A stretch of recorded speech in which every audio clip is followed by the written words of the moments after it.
Welcome to the TheLanCave. I'm Patrick. We're living as nerds here, hanging out, talking video games. Owen's not able to join me today, kind of last minute, but not a problem. We're still going to talk about video games. We're going to talk about all the things that we love about video games. Try to keep our minds off of all the problems that we're having, especially the past couple weeks, past couple months, with everyone talking about the thing that everyone talks about all day. So I'm going to try to spend most of the show not mentioning it and just go on with our lives. Let's talk about fun things. Let's talk about things that we enjoy, namely video games. I've been playing some Neo, by the way.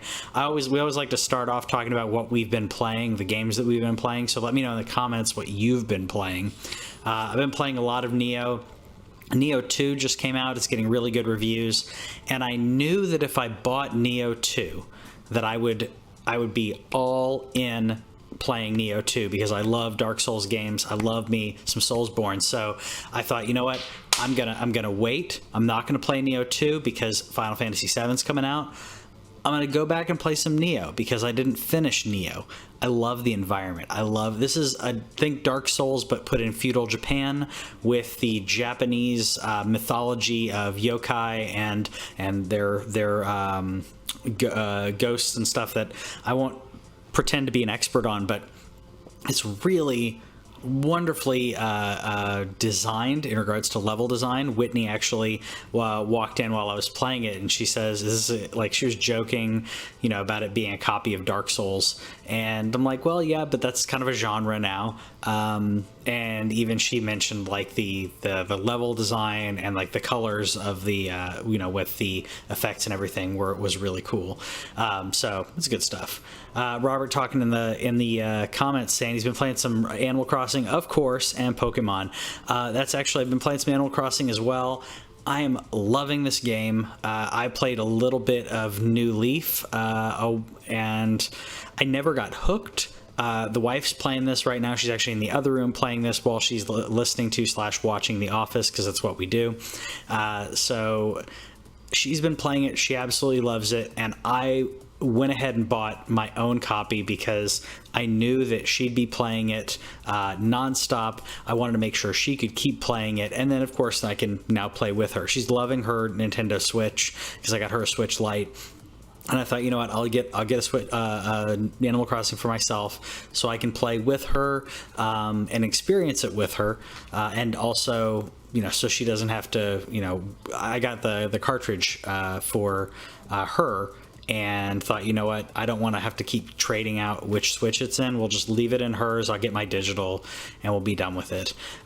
Speaking of Animal Crossing, PETA has a problem with Animal Crossing, and they brought up the ethics of bug catching and fishing, and saying, is this, is it vegan to fish in the game, and all this other stuff. And man, the internet has gone after PETA the way the internet does. And what I absolutely love the way that they did this, though. People who are vegan coming at them saying, look, the veganism is the reduction of animal exploitation from our lives and diets. Animal Crossing is a game.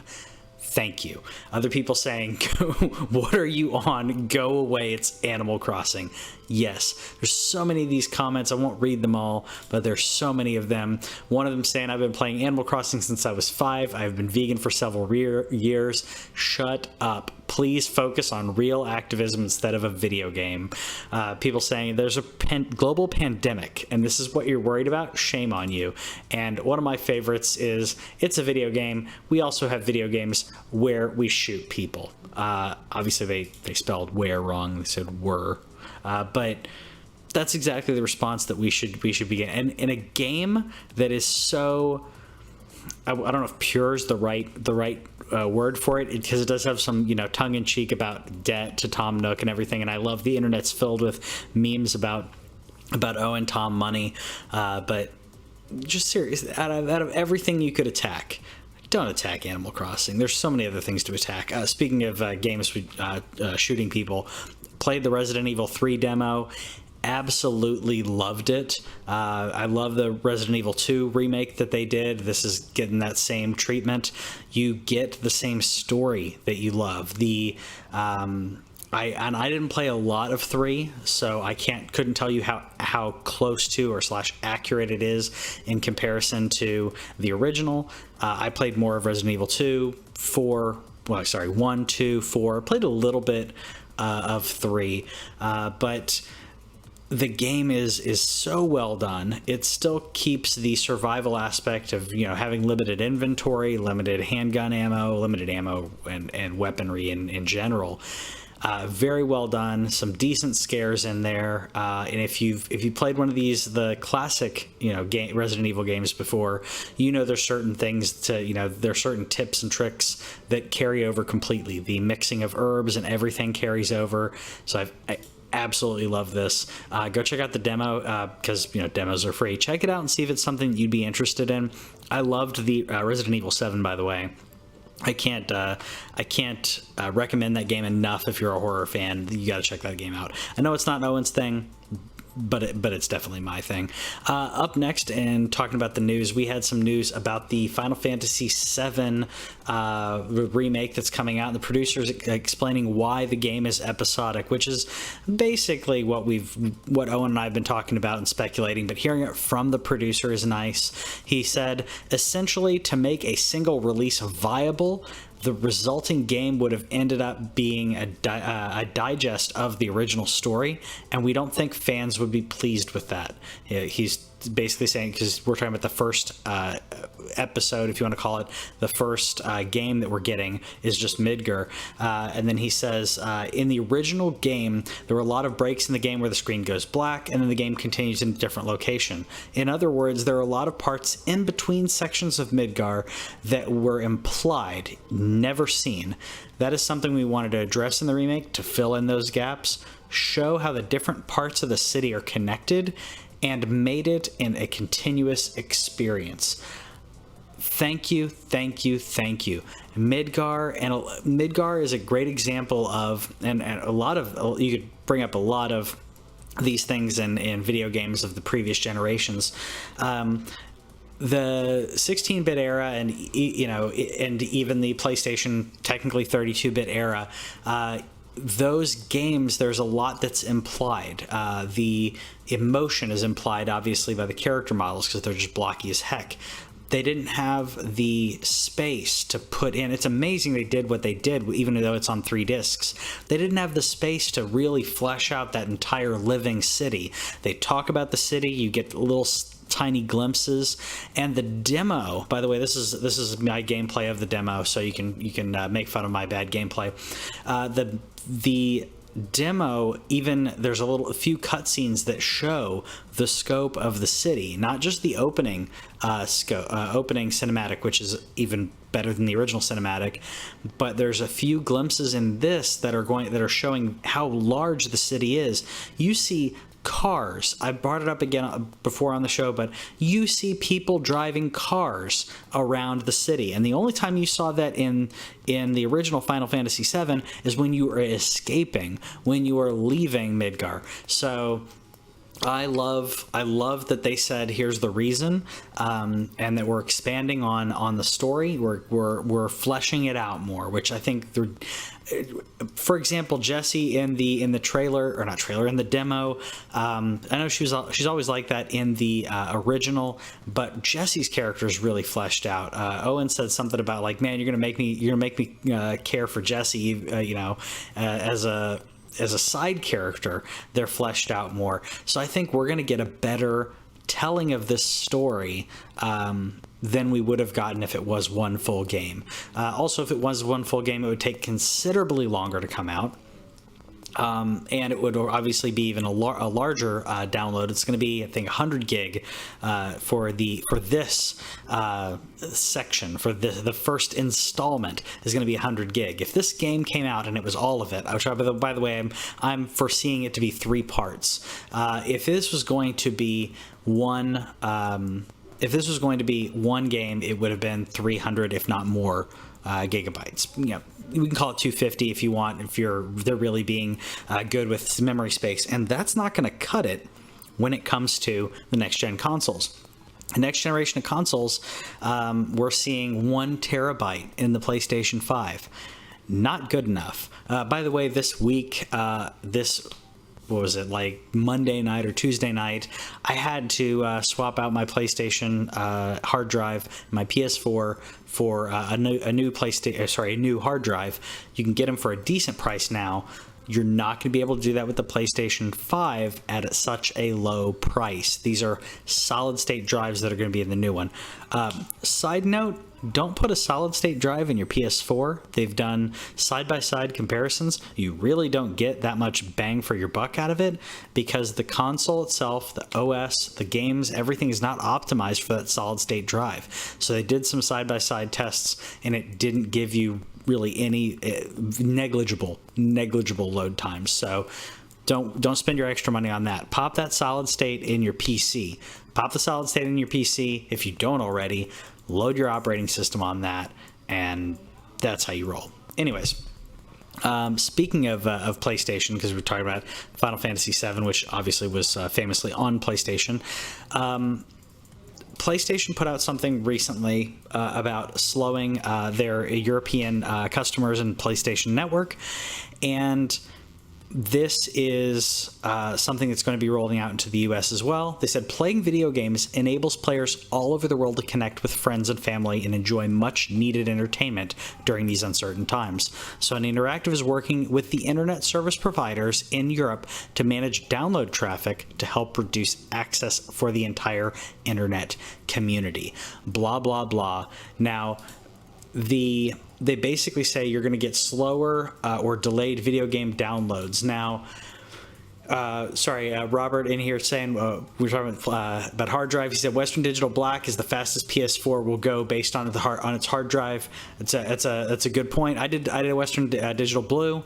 I didn't see that big of a difference when looking at benchmarks and everything.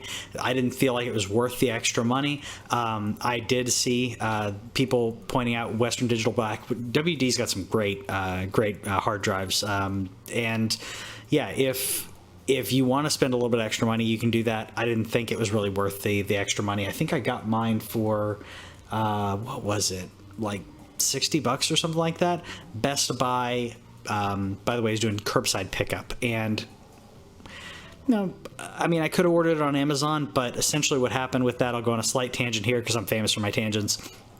I was playing PlayStation and Neo stopped working, and I thought it was giving me an error code that is indicative of a hard drive issue if it's a downloaded game. I tried a few other games. They were all giving the same error. Only one game was working. And then eventually that game stopped working and another game was working. And I thought, you know what? I'm not going to live with a video game console. I'm not going to live with the video game console where I can play a game, but I don't know which game it's going to be. I'm not going to play video game roulette. Robert picked up on Black Friday. That's a great time to pick it up. I mean, I've got a 2 terabyte in mine right now, so I don't really have a reason to get one, but that's a pretty good deal. If we know what hard drives, which I'm assuming we will, if the PlayStation 5 does come out this year and we know what hard drives are compatible, I would urge you to make sure you grab one because it has the extra expansion, the extra bay for that. But we'll talk about that on another show when we know more about it, because I'm going to buy PlayStation 5 as soon as it comes out, and I'm sure as heck going to buy another hard drive, if not swap out the internal hard drive. You know what? I probably want to swap out the internal hard drive. That's an expensive hard drive. It's a fast hard drive. I'll probably get the another one to slot in on the expansion and go from there. These are crazy fast hard drives, so I'm not gonna swap out the 1 terabyte. Maybe use that as maybe, I don't know. We'll figure it out later. What's next on the news? We're talking about PlayStation being slow. Let me go back to that story. So PlayStation, sorry, I go on my tangents. So PlayStation is slowing down their downloads or delaying the game downloads. Google is doing this. YouTube is going down to standard definition.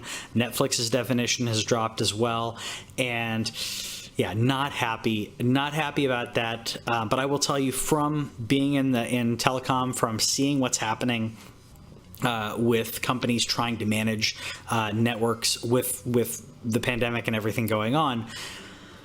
What they are doing was very responsible. And I know this is really tough for people right now, but the amount of users coming online, amount of people jumping on to these networks that were not expected all at the same time is pretty much unprecedented, not just in the amount, but the amount of time these people are on. We're seeing network problems in quite a few sectors. I won't go into like all the details because I can't talk about a lot of the stuff that I know. But I will say that this is actually a pretty responsible thing to do in order to make sure that the people who have access can still have access and that doesn't cause problems for anybody else. But it does bring up the problem that we have with our infrastructure in regards to the internet. We've been talking about this on the show. I could go add, I guess, you know what? It's my show today. I'm going to talk about it a little bit. Internet service providers charge you for X amount of bandwidth, but you are buying the connection into a shared pipeline that then goes from a central location into a larger network. So that's the easiest way to explain it. I could go into details more. I don't want to bore anyone, but essentially what it means is if everyone is getting online all at the same time, they're all trying to go through the same pipe all at the same time. The backbone, not either the backbone or the central offices that you're going into are not rated, and they don't have the bandwidth for everyone to use the internet all at the same time. They expect certain peak hours. They expect it's gotten a little bit better, but for the most part, they expect certain people to peak at certain times, and they expect certain regions to get hot versus cool down. They're not expecting everyone to all of a sudden pop on home and like work from home. Even if you're using a VPN, the packets are still going across that pipe. The packets are still going through the internet. So you connecting into a VPN, that's a great idea, by the way. VPNs are fantastic, but you are still going through that same pipe, the same choke point. I've heard multiple people, not due to my work, but I've heard multiple people that I know that are having to work from home and are having internet slowness, and they're saying, why is the internet slow? I've got 200 meg. I've got 500 meg. One guy's like, I got a gig. You don't get a gig. And also you have everyone trying to access the same thing at the same time. You're paying for your speed. They're paying for their speed. There's a backbone in the middle, and any one of those sections can have high traffic, and then you have degradation. So soapbox over. Hope you enjoyed that, because no one's here to stop me talking about it. PlayStation doing this is responsible. It sucks. Plan accordingly. When it comes to streaming movies and watching things on YouTube, deal with a little bit of degraded quality. Deal with that degradation. Pop in a Blu-ray if you have it. Amazon's. I haven't seen it. I may have been on there, but Amazon's probably going to do the same thing. Everyone is doing their part on those companies, are doing their part to make sure that they don't cause internet outages, that they don't cause problems for their customers and problems for other customers. So it sucks, but I promise you it's going to be worth it in the long run. I would rather have access to Netflix and have the quality be a little degraded than not be able to log on to Netflix for hours, or their servers crash, whatever. So I'd rather have this than nothing at all. Last thing we'll talk about here on the news, a little bit of weird news / bad news, if you want to call it bad news. So it's been reported today that a hacker has stolen graphics source code of the Xbox Series X and is he's ransoming it for $100 million. Hackers released bits of the code that were quickly taken down, which suggests the breach is legitimate. This is very interesting, as we're talking about proprietary code, proprietary source. I mean, this is source code of the new video game console. I'm not an expert when it comes to hardware like this. I'll be honest. I know more obviously about other bits of technology, but I do know that this is very proprietary stuff. This is obviously copywritten in one way or another, and for them to ransom this off is crazy. First of all, you're trying to blackmail Microsoft for $100 million. Sure, they've got the money, but how are you going to get the money and not be arrested? What's the end game there? Is this going to be like some type of like Wild West thing, or not Wild West thing? Is this going to be some type of like Mission Impossible kind of thing where it's like leave it there and someone will come in with a mask on or whatever? It's just ridiculous. But it's ridiculous that someone is trying to do this, but that's the age that we live in. That means whoever is doing it had access to a console.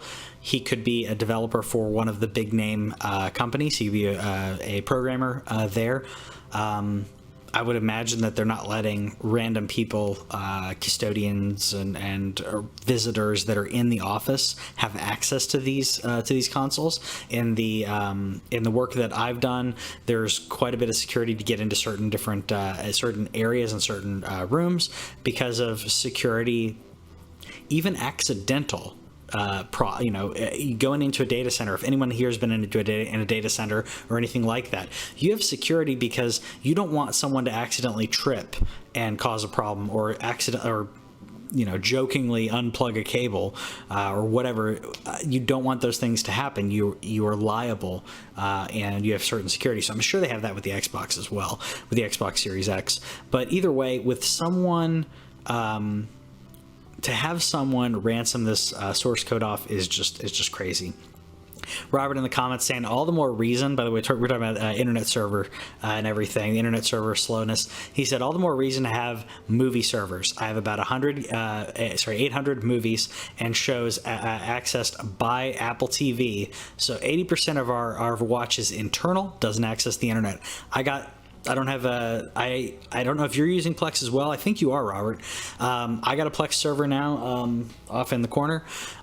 So I have probably not as many movies, but I've got other random video things that I've, I love conspiracy theories and weird stuff like that. Like I don't buy into them, but I just find a lot of these things fascinating. Fitness videos. What else? TV shows, old TV shows that I don't think I've not seen on Blu-ray or DVD or anything.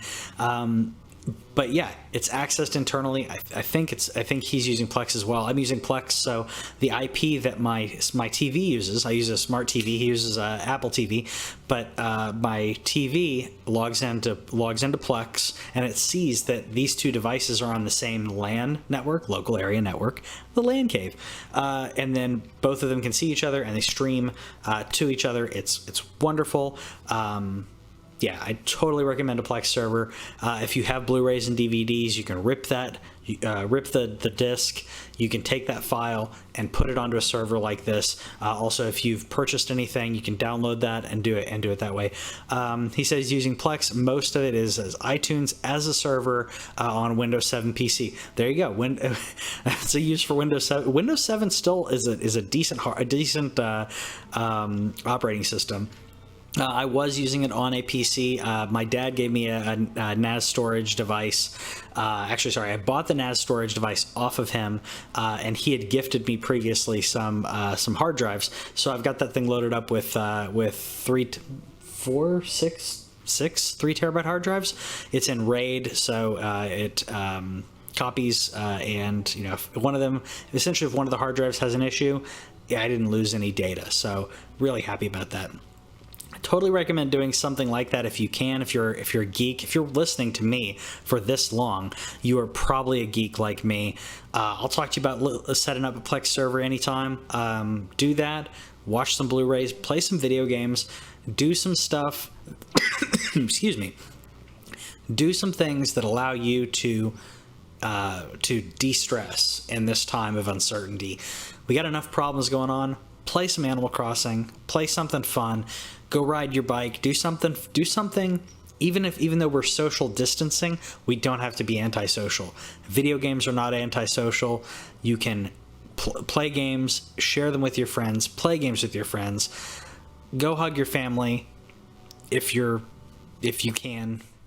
Do whatever you can. We'll talk to you guys later.